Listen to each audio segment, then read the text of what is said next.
ఆ ఇద్దరిదే అంతే కనుక్కుంటే వాళ్ళు అంతకుముందు ఇంకొకళ్ళు కూడా చంపారట, ఇంకొక ఇద్దరికి కూడా స్కెచ్ చేశారట.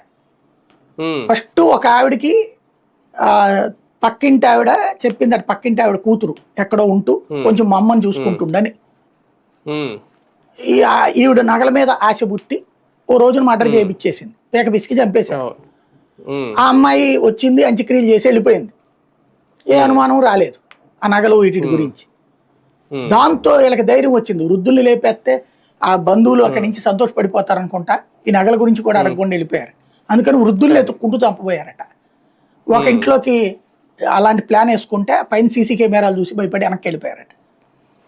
ఈ ఇంటి దగ్గర ఇప్పుడు నిన్న చంపిన ఇద్దరు వృద్ధులది ఫస్ట్ సీసీ కెమెరాలు ఉన్నాయని చెప్పేసి ఆగిపోయి, రెండో రోజున ఆటోలో వచ్చేసేసి గబక్కన లోపల రూమ్ ఉంది చూడటానికి అని చెప్పేసి రూమ్ అద్దెకని వెళ్ళి ఆ లోపల చంపేశారు. అది బయట ఒక సీసీ కెమెరా ఉంది, ఆ సంగతి వీళ్ళకి తెలియదు అనుకుంటా. అందువల్ల దొరికిపోయారు. ఇద్దరు మగాళ్ళు ఒక లేడీ. వీళ్ళని కదా కొట్టి చూపెట్టాల్సింది బయట సమాజానికి. ముగ్గురు మహిళల్ని చంపేశారు, వాళ్ళు వృద్ధులను చంపేశారు. వీళ్ళని కదా చితకబాది చూపించాల్సింది. రేప్ చేసిన వాళ్ళని కదా చితకబాది చూపించాల్సింది. దౌర్జన్యం చేసిన వాడిని కదా చితకబాది చూపించాల్సింది. వాళ్ళని కొట్టట్లా మనం. నువ్వు ఆ అంశాన్ని అంత గొప్పగా చెప్పినప్పుడు మంత్రుల దగ్గర నుంచి అందరూ ఎట్లాగే ఉంటది, లాండ్ ఆర్డర్ అంటే ఎట్లాగే ఉండాలి అన్నది.